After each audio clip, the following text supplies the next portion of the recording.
Bab 834, oke, banyak uang. Keempat peternakan berada di bawah nama Luke, dan dia tidak memberikannya kepada kakeknya secara langsung. Meskipun dia tidak peduli tentang itu, lelaki tua yang keras kepala itu jelas peduli, jadi Luke hanya mempercayakan peternakan itu kepada Drax. Robert sudah berbicara dengan Luke tentang hal itu, dan setelah mengemukakan ide Luke, menemukan seorang profesional untuk mengurusnya. Dihadapkan dengan peternakan yang telah berkembang 4 atau 5 kali, Drax hanya bisa mengikuti saran ini. Rencana awalnya adalah membeli peternakan tetangga. Luke, di sisi lain, telah melemparkan 4 peternakan sekaligus, yang jauh lebih banyak dari yang dia duga. Orang tua itu benar-benar tidak memiliki energi atau tenaga untuk menangani adegan sebesar itu. Baru-baru ini, manajer telah mengambil alih peternakan dan memiliki banyak pekerjaan yang harus dilakukan.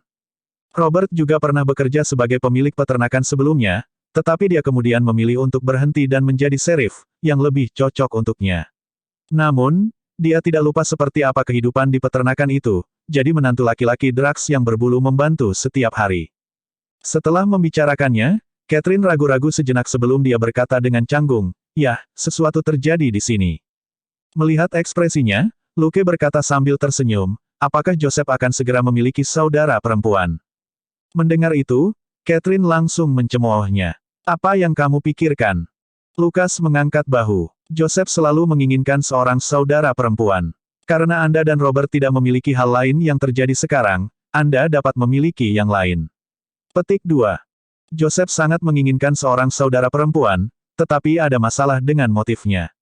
Dia adalah yang termuda dalam keluarga, jauh lebih muda dari orang lain, dan telah berada di bawah pengawasan mereka untuk waktu yang lama. Jadi dia punya ide, dengan adik perempuan yang lebih muda dan lebih patuh, tidakkah dia bisa mengambil alih posisi itu? Dari, bungsu, dan berbagi bebannya. Catherine tidak mengatakan apa-apa, tapi Luke bisa tahu dari ekspresinya bahwa dia benar-benar mempertimbangkannya. Dia berkata sambil tersenyum, "Joseph sangat mendukungnya. Saya juga berpikir itu baik untuk memiliki adik perempuan. Claire juga harus baik-baik saja. Anda tidak perlu terlalu ragu." Petik 2.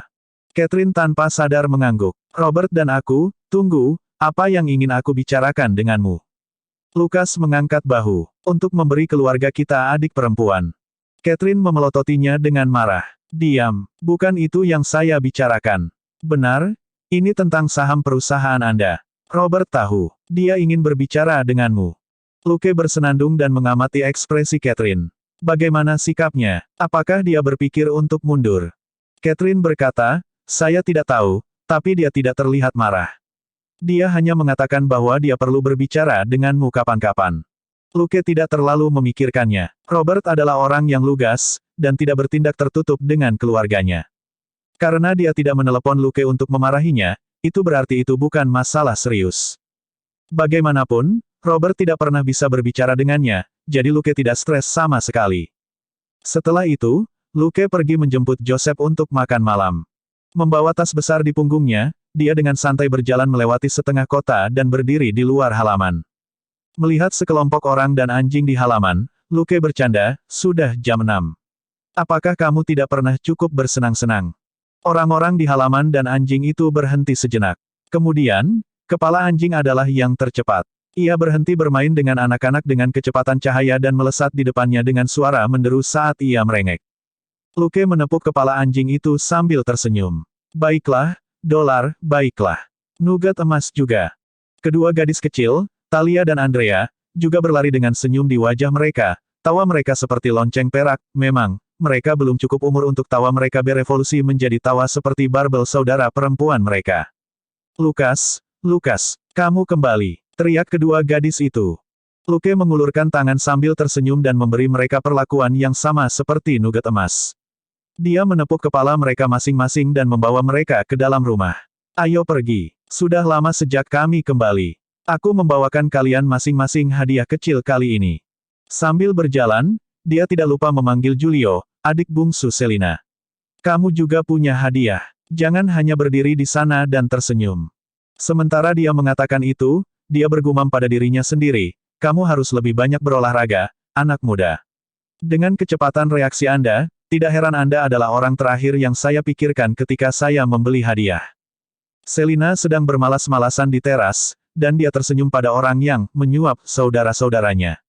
Sudah selesai dengan urusanmu. Luke terkekeh dan membuat gerakan oke, sebelum dia membuat gerakan, banyak uang. Selina berhenti bertanya. Dia telah mendapatkan kata kuncinya, detailnya bisa didiskusikan ketika mereka sendirian. Tidak pantas membicarakan uang di depan keempat anak itu karena dia sendiri tidak yakin dari mana uang itu berasal. Dia dan Luke, bersama dengan kepala anjing tertentu, telah menjarah banyak uang kotor berkali-kali, jadi dia tidak terlalu yakin tentang jawabannya. Luke memberi kedua gadis itu gaun putri yang cantik. Semakin banyak orang kekurangan sesuatu, semakin mereka menginginkannya.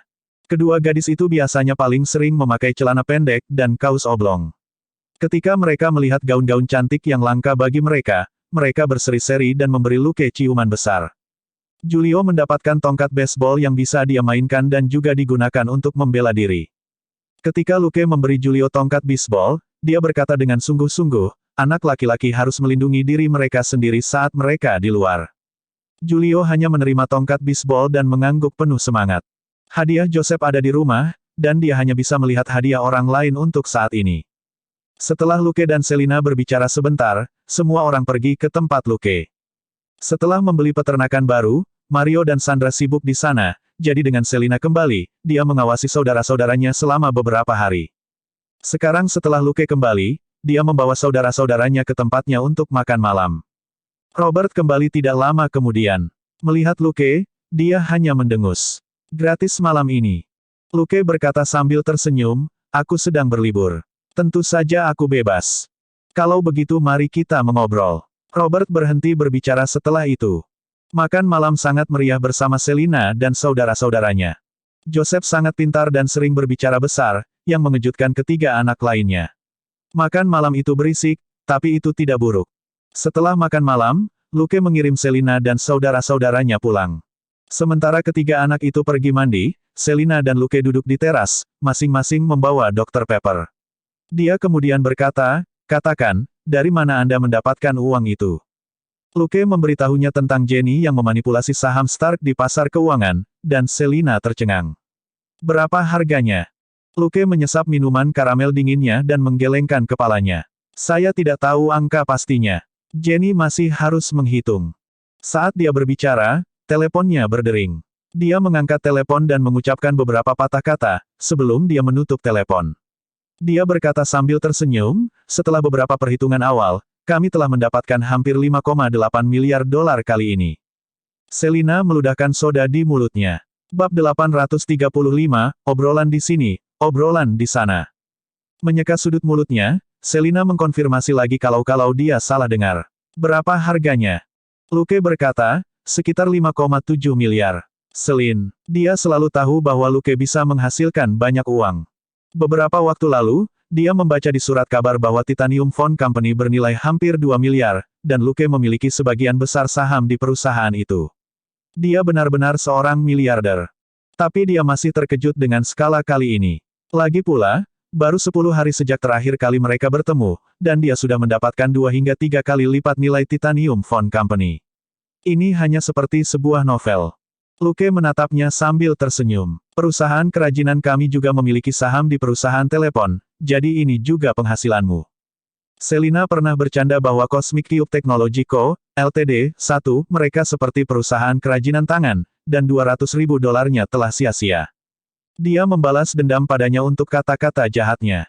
Selina berpikir sejenak, lalu menggelengkan kepalanya dengan tegas. Simpan uang itu untuk dirimu sendiri. Jika Anda ingin membeli sesuatu, Anda dapat membangun lab yang selalu Anda bicarakan. Dia telah melakukan perhitungan sederhana tentang berapa banyak yang dia dapatkan kali ini. Cosmic Cube memiliki hampir 80% saham di perusahaan telepon, dan dia memiliki 5% saham, yang berarti dia bisa mendapatkan lebih dari 200 juta dolar. Tapi dia tidak pernah berusaha sama sekali, dia tidak bisa hanya duduk dan menuai keuntungan. Mengetahui apa yang dia pikirkan, Luke berkata sambil tersenyum, jangan khawatir. Uang ini akan digunakan untuk membeli saham di Stark Industries. Kami akan menjadi pemegang saham Stark Industries di masa depan. Selin? Apa yang sedang terjadi? Lukas mengangkat bahu. Bahkan jika aku memberimu lebih dari 200 juta dolar, kamu tidak akan bisa menggunakannya. Ketika kita pergi ke New York dalam beberapa hari, kita harus melindungi diri kita sendiri. Menjadi pemegang saham Stark Industries adalah pilihan yang baik. Tentu saja, Jenny yang mengelola saham ini. Selina tidak keberatan. Gaji seorang detektif cukup untuk menutupi pengeluaran sehari-harinya. Dia juga mendapat lebih dari $1 juta dari miliknya dan pembersihan liar Luke dari geng La. Dia juga bertanggung jawab atas porsi Gold Nugget. Lagi pula, anjing itu tidak punya cara untuk membelanjakan uangnya sendiri, dan Selina adalah orang yang menggunakan kartu kreditnya untuk membayar barang-barang secara online. Dengan demikian, dia masih memiliki $2 juta yang belum dia gunakan. Uang untuk peternakan berasal dari dividen dari tambang emas di Boomtown. Dia tidak terbiasa membeli barang-barang mewah, jadi dia tidak menggunakan uang itu. Setelah berbagi kabar baik dengan Selina, Luke kembali ke rumah. Robert sedang duduk di teras, dengan santai minum bir dingin.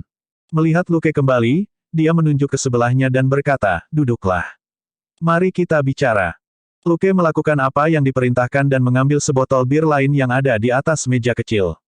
Dia membukanya dan menyesapnya. "Apa yang kita bicarakan?" Setelah hening sejenak, Robert meneguk bir lagi sebelum bertanya, "Apakah Anda dalam bahaya?" Lukas tercengang. "Hah?" Robert berkata, "Mentransfer aset ke keluarga adalah sesuatu yang dilakukan banyak orang ketika mereka dalam kesulitan." Luke merasa geli. "Kau terlalu memikirkannya. Saya hanya tidak ingin perusahaan-perusahaan itu berada di bawah nama saya." Robert curiga. "Betulkah?" Lukas mengangkat bahu. "Saya tidak ingin paparazi melacak saya untuk bertanya mengapa saya masih seorang detektif ketika saya sangat kaya." Robert jelas tidak percaya padanya. Potong omong kosongnya. "Apakah Anda melihat orang lain menyerahkan sebagian besar aset mereka kepada keluarga mereka hanya karena mereka tidak ingin diwawancarai?" Aku belum pernah melihatnya. Ini lebih tentang keluarga yang saling menentang di berita dan menjadi musuh karena uang." Lukas menggelengkan kepalanya. "Tapi saham ini hanya sebagian kecil dari aset saya." "Robert, apakah kamu bercanda?" Luke berkata, "Tunggu, aku membawakanmu hadiah." Ia lalu bangkit dan masuk ke dalam rumah. Segera, dia kembali dengan sebuah kotak kecil dan menyerahkannya kepada Robert. "Ini ponsel baru. Ini mirip dengan telepon satelit yang kuberikan padamu terakhir kali." Robert membuka kotak yang tidak memiliki kemasan. Melihat item di dalamnya, dia merasa sedikit familiar. Ini terlihat seperti ponsel yang diiklankan di TV. Luke kehilangan kata-kata. Logo Titanium ada di telepon, bisakah Anda tidak ketinggalan zaman? Dia hanya mengatakan bahwa dia memberikan dukungan teknis kepada Titanium Phone Company dan memiliki sebagian besar sahamnya.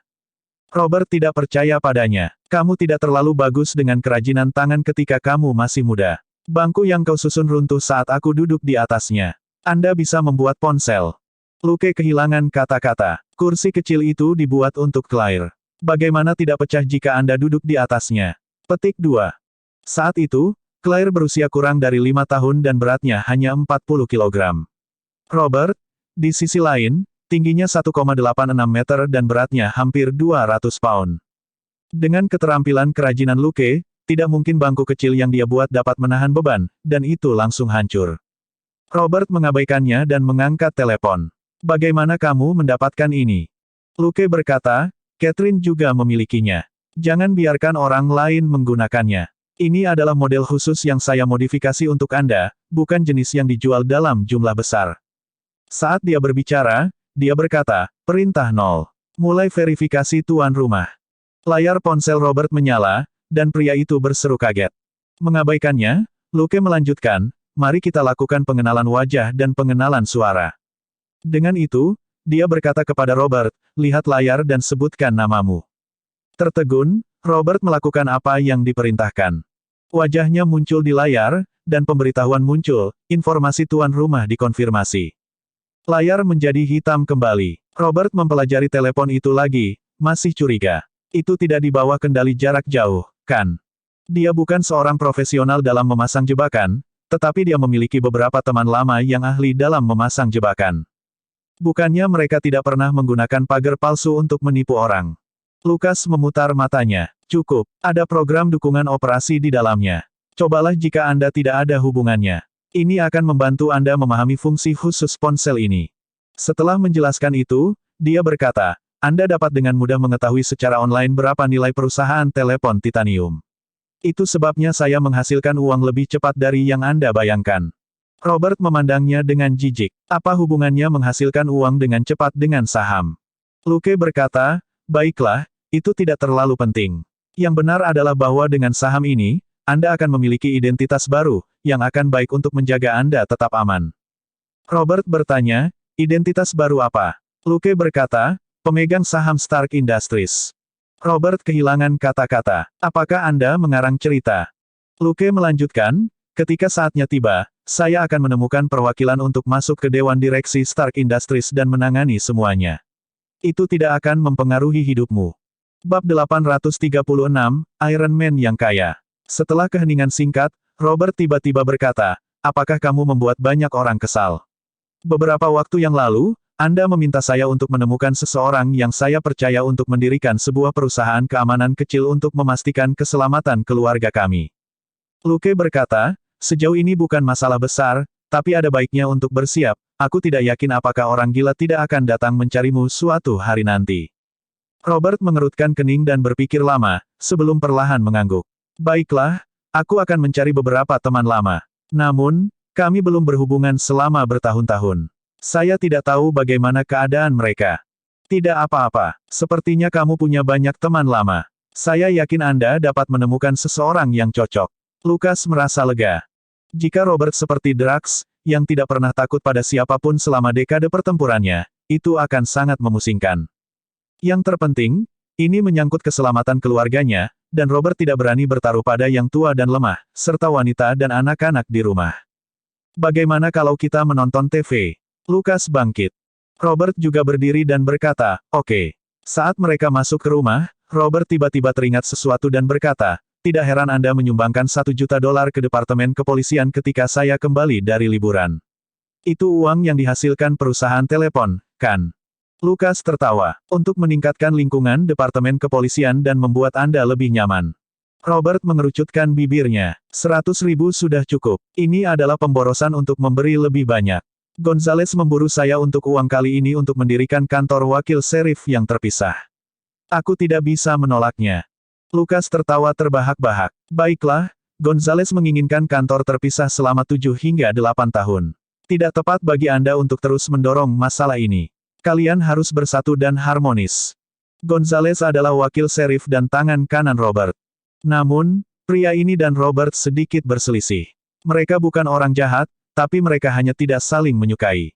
Robert tidak pernah menuruti permintaan pria itu untuk kantor pribadi. Pertama, Departemen Kepolisian benar-benar tidak punya uang.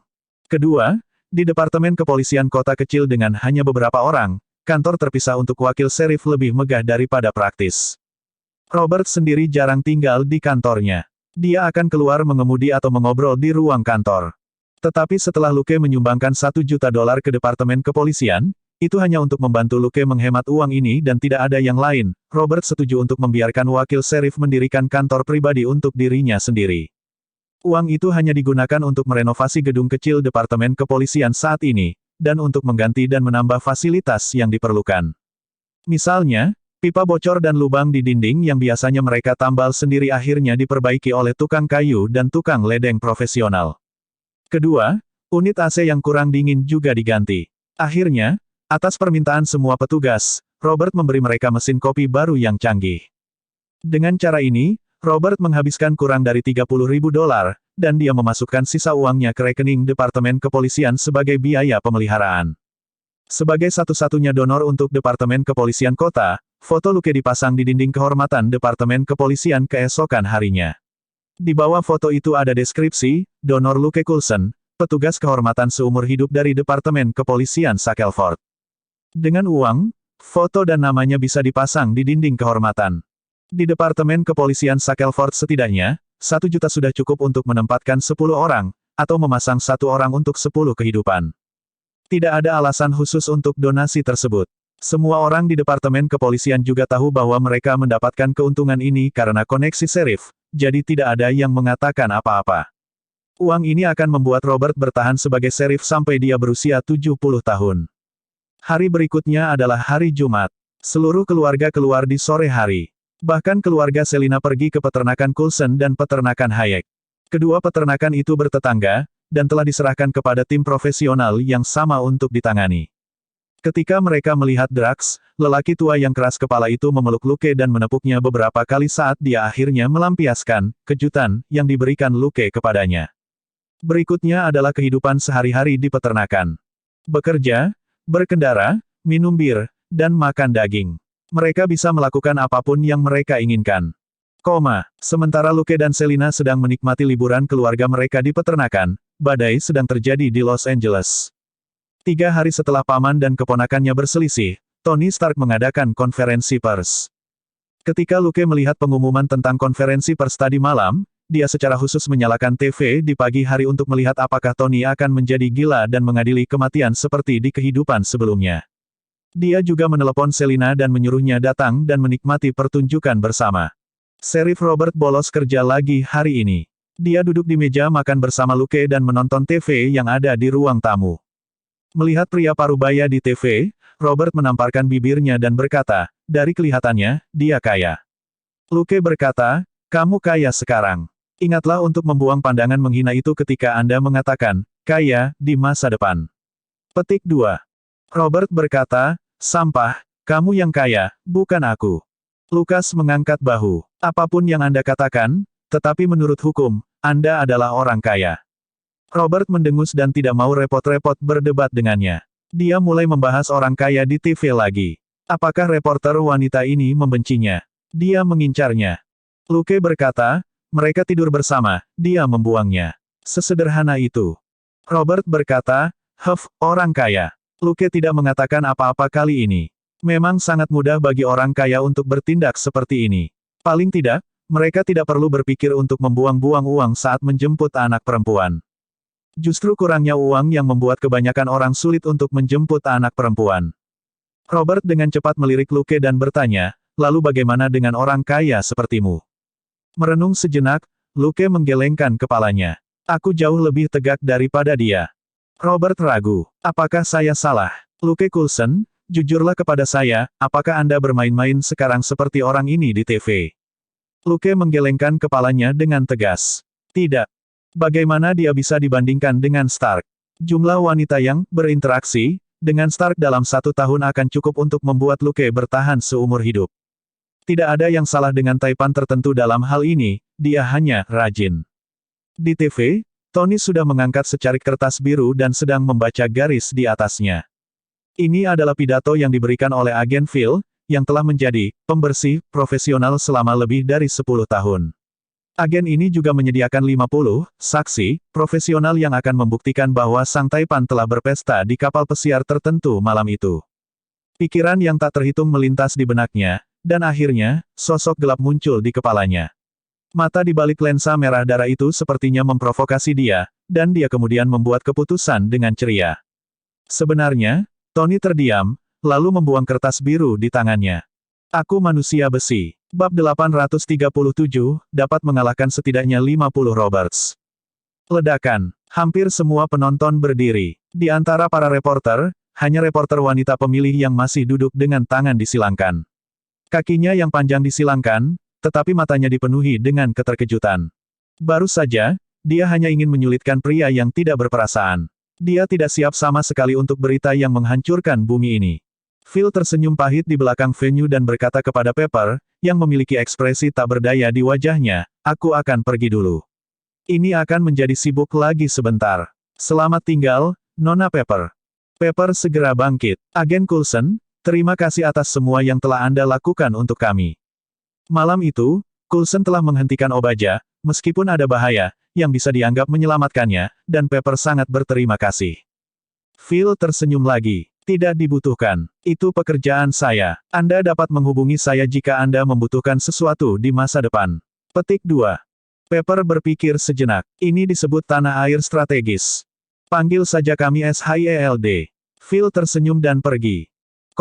Di sisi lain, Robert sedang menuangkan susu di depan TV. Ketika dia mendengar pernyataan yang menghancurkan bumi, tangannya bergetar, dan sejumlah besar susu tumpah. Bukan karena dia bersemangat, tetapi dia diam-diam membenci Taipan kaya ini sekarang. Frasa seperti, orang jahat, dan ayam lemah, dan aku bisa mengalahkan 50 orang ini, telah muncul di kepalanya, tetapi orang ini ternyata adalah Iron Man. Iron Man adalah pahlawan super kedua yang naik ke panggung, dan Robert telah menonton video Tony menyelamatkan seseorang sebelumnya. Dia tahu bahwa kecuali dia memasang jebakan, dia pada dasarnya tidak punya cara untuk menghadapi musuh sekuat ini.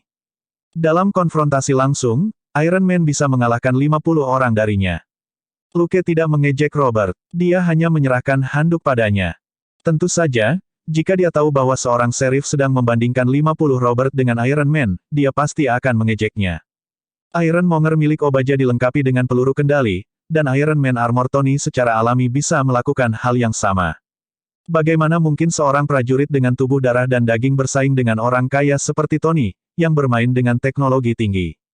Seperti kata pepatah, orang kaya mengandalkan teknologi. Cheatnya adalah bahwa sebagian besar produk teknologi dapat diproduksi secara massal dan terus-menerus diisi ulang. Orang miskin, di sisi lain, mengandalkan mutasi dan tubuh mereka sendiri untuk bertahan hidup. Tony hanya perlu menggerakkan mulutnya dan dia bisa meluncurkan misil kecil, Jarvis bahkan bisa mengunci target. Kebanyakan mutan akan merasa sulit untuk mencapai hasil yang sama dengan mengandalkan kemampuan fisik mereka sendiri. Ini adalah versi superhero dari, yang kaya menggerakkan mulutnya, yang miskin mematahkan kakinya. Setelah Robert menyekat tangan dan mejanya, Luke berkata sambil tersenyum, jadi, tidakkah menurutmu sedikit lebih aman menjadi pemegang saham perusahaan superhero Iron Man? Robert tersenyum. Pahlawan super sama sekali tidak berguna seperti Stark Industries. Jika bukan karena Stark Industries, Taipan ini mungkin tidak akan berani mengakui bahwa dia adalah Iron Man. Jangan terlibat dengannya di masa depan. Tidak ada manfaatnya dan Anda mungkin mengalami hal-hal buruk. Petik 2. Lucas mengangguk dengan rendah hati. Dia secara alami berpikiran sama, itulah sebabnya dia jarang berinteraksi dengan Tony sebagai detektif. Batman, bagaimanapun, tidak memiliki kekhawatiran seperti itu. Siapapun yang ingin mengincar Batman bisa mencarinya. Bagaimanapun, identitas ini akan dikesampingkan dalam beberapa bulan. Di Los Angeles, Tony kembali ke Villa Malibu untuk bersembunyi.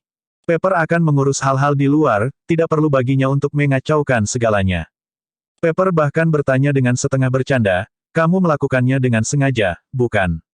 Jadi kamu bisa menyembunyikan dan mempelajari benda yang kamu bawa ini. Saat dia berbicara, dia melihat ke Iron Monger di ruang bawah tanah. Tony tertawa, benar-benar tidak perlu menjawab pertanyaan itu. Dia hanya melepaskan otoritasnya dan meminta Pepper menggunakan dana di rekening rahasianya untuk diam-diam membeli kembali saham Stark Industries. Kali ini, dia akan menjadi pemilik sebenarnya dari Stark Industries. Dia tidak bisa membiarkan dewan direksi bodoh itu menyapu dia seperti sampah lagi. Para pemegang saham di pihak Obaja juga akan dikeluarkan dari perusahaan. Bagaimanapun, saham Stark Industries masih jatuh. Dia tidak percaya bahwa orang-orang ini bisa mentolerirnya. Tapi itu tugas Pepper. Yang paling menarik perhatian Tony adalah Iron Monger di depannya, atau lebih tepatnya, kerusakan di tubuhnya. Melihat gambar perspektif Iron Monger yang diproyeksikan Jarvis di layar virtual, Tony bergumam, setiap kali, dia memotong port sambungan luar, atau memotong kabel kontrol tertentu. Ini adalah serangan yang sangat bertarget yang pada dasarnya menghancurkan mobilitas Iron Monger. Jarvis berkata, ya Pak. Membandingkan ini dengan video yang kami rekam saat itu, kami dapat mengonfirmasi bahwa Batman tahu sedikit tentang struktur Iron Monger. Tony merasa kulit kepalanya mati rasa. Orang ini hanya melihat Mark I sekali, dan dia sudah meneliti tindakan pencegahan. Dia orang pertama yang mengetahui identitas asliku. Apakah dia mengawasiku? Meskipun dia tidak yakin apakah itu masalahnya, dia segera menginstruksikan, Jarvis, buatlah rencana keamanan baru untuk villa. Ragu sejenak, dia melanjutkan, suruh semua penjaga keamanan di villa pergi dan menunggu untuk diperiksa. Dia tidak bisa mempercayai penjaga keamanan sekarang. Beberapa malam yang lalu, Obaja hampir membunuhnya, tetapi penjaga keamanan tidak melihat sesuatu yang aneh. Kemudian, Batman tiba tepat waktu untuk menyelamatkannya, tetapi penjaga keamanan masih belum menyadarinya. Bahkan jika dia tidak menemukan orang yang mencurigakan setelah penyelidikan menyeluruh, mereka masih perlu dilatih ulang. Tony tidak melanjutkan pemikiran ini, masalah ini masih akan memakan waktu. Masih lebih baik sekarang untuk terus mempelajari Batman. Bagaimana dengan residu pada kerusakan pada Iron Monger? Dia bertanya. Jarvis berkata, ini adalah paduan kromium, tapi tidak ada yang istimewa. Ini sangat tersebar luas di pasar. Tony mengerutkan kening. Dari belati. Jarvis berkata, Tidak pasti, itu bisa jadi pelapisnya. Petik 2. Tony menghela nafas. Baik, orang ini tidak akan sembrono membiarkan saya melacaknya melalui bahan mentah. Dia memutar video Batman menyerang Ironmonger lagi. Setelah menontonnya sejenak, dia bergumam, perkiraanku sebelumnya tentang kemampuan bertarung orang ini benar-benar salah. Jika Mark II tidak memiliki kecepatan tinggi dan serangan jarak jauh, akan sulit untuk mengalahkannya. Jarvis berkata, ya, Pak. Batman hanya pernah menggunakan panah, jadi tidak pasti apakah dia memiliki cara untuk menembus pertahanan Mark II. Tony menggelengkan kepalanya. Untuk bisa menemukan kelemahan Ironmonger dengan mudah, level skillnya juga tidak rendah. Jika dia menggunakan pisau itu untuk menyerang beberapa sendi Mark II, dia mungkin akan berhasil. Sepertinya saya perlu mempercepat pengembangan model selanjutnya. Mengatakan itu, dia melihat pagar di pergelangan tangannya. Setelah ragu-ragu untuk waktu yang lama, dia akhirnya tidak mengaktifkannya, tetapi dia juga tidak melepasnya. Dia bisa memakainya seperti ini, dalam hal apapun, gaya itu baik-baik saja. Itulah yang dia pikirkan, tetapi dia masih tidak bisa menahan diri untuk tidak mengeluh, warna ini terlalu jelek. Bagaimana kalau memberinya mantel emas dan merah? Bab 838, Rumah Baru. Setelah menonton siaran langsung identitas asli Iron Man, Luke dan Selina berpamitan kepada keluarga mereka. 2 orang dan 1 anjing menumpang dengan dokter hewan peternakan, Ferreira, ke Dallas, di mana mereka mengambil penerbangan ke New York. Setelah keluar dari Bandara LaGuardia di Queens, keduanya naik taksi ke rumah baru mereka di Clinton, New York.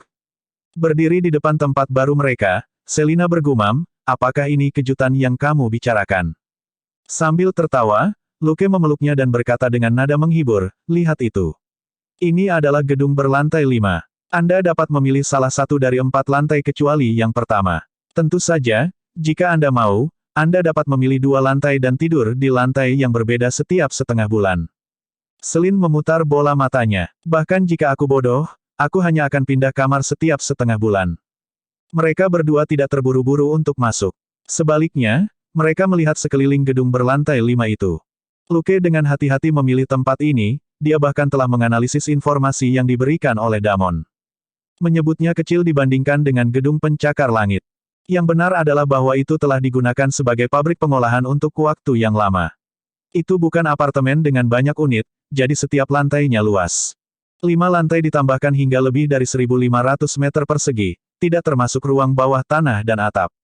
Itulah sebabnya Luke menghabiskan begitu banyak uang untuk gedung itu. Rumah kecil di Los Angeles tidak buruk, tapi terlalu kecil. Pada akhirnya, dia harus diam-diam membangun ruang bawah tanah. Sekarang mereka berada di New York, tempat baru mereka secara alami harus luas. Namun, dia masih harus melakukan beberapa renovasi ilegal.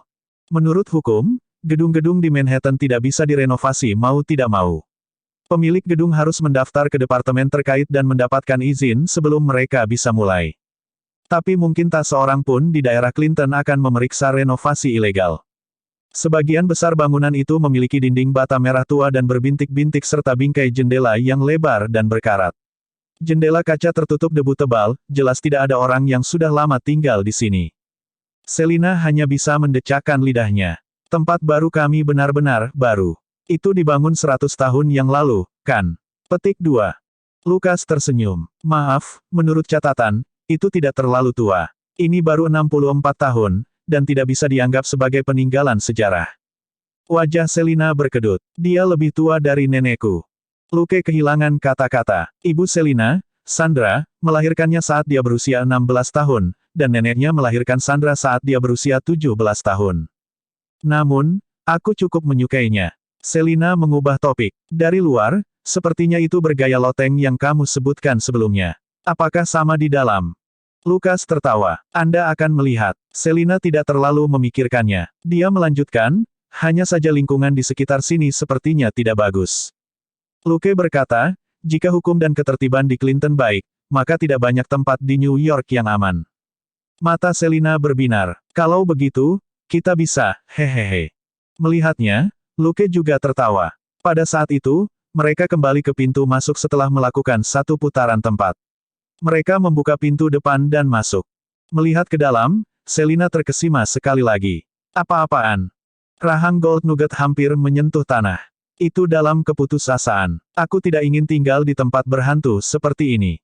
Itu sebagian besar kosong di dalam, tetapi ada sampah dan sampah di mana-mana.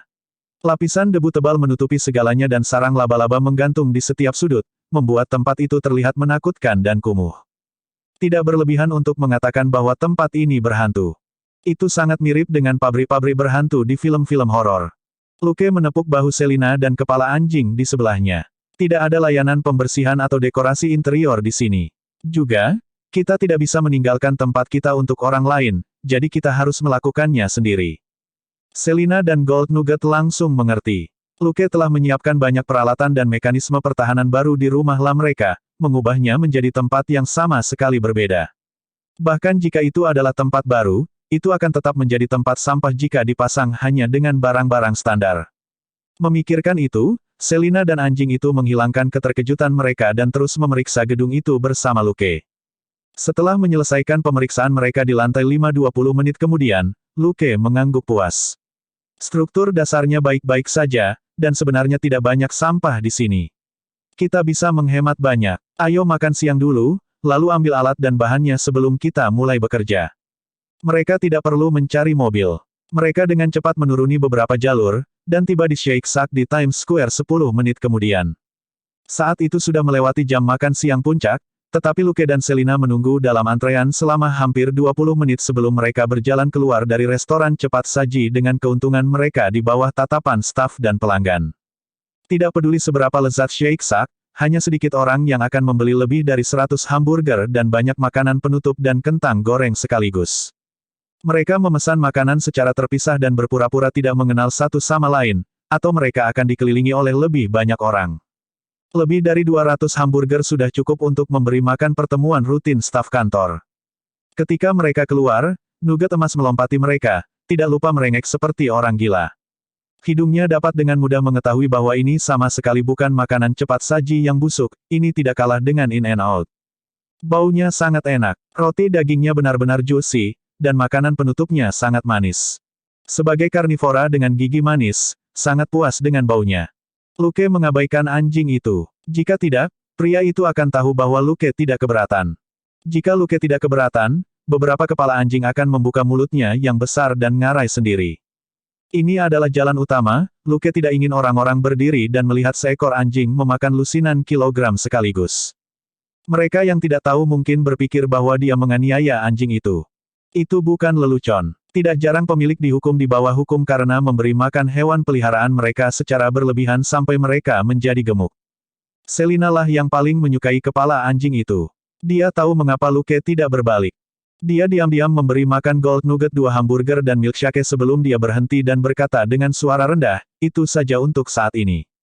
Jika Anda menyelesaikan bagian Anda sekarang, Anda hanya akan dapat melihat kami makan nanti. Petik 2. Nugget emas dengan tegas menahan diri. Itu tidak ingin melihat mereka makan. Itu akan membuatnya merasa rendah diri. Mereka naik taksi ke Central Park dan menemukan sudut yang lebih terpencil untuk menikmati makan siang mereka.